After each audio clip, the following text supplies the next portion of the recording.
Taste the Daily. Thoothukudi அரசு மருத்துவமனையில் மழைநீர் தேங்கியுள்ளதால் நோயாளிகள் கடும் அவதியடைந்து வருகின்றனர். வானிலை ஆய்வு மையத்தின் ரெட் அலர்ட் எச்சரிக்கை விடுத்தும் ஸ்டாலின் அரசு முன்னெச்சரிக்கை நடவடிக்கை எடுக்கவில்லை என தூத்துக்குடி மக்கள் வேதனை தெரிவிக்கின்றனர்.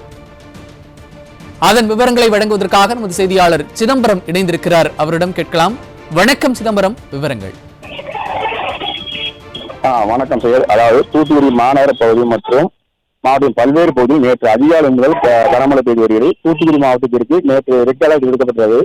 கடந்த ஆண்டு டிசம்பர் 17, 18 ஆகிய தேதிகளில் பெய்த கனமழையின் காரணமாக தூத்துக்குடி மாவட்டம் மிகவும் பாதிக்கப்பட்டு இன்னும் மீண்டு வராத சூழ்நிலையில் தற்போது வானிலை மையம் ஆய்வு மையம் எச்சரிக்கை விடுத்திருந்தோம்.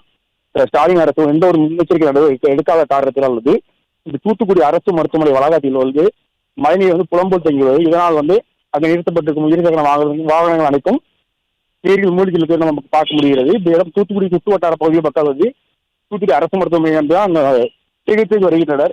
ஆனால் சிகிச்சை வரும் மக்களே இங்கே தண்ணியில் நடந்து போறதால பல்வேறு நோய்கள் பரவும் சூழ்நிலை உள்ளது. எனவே விரைந்து இந்த ஸ்டாலின் அரசு தலையிட்டு இந்த தண்ணீர் அகற்றும்படி மக்கள் கோரிக்கை விடுத்துள்ளார்.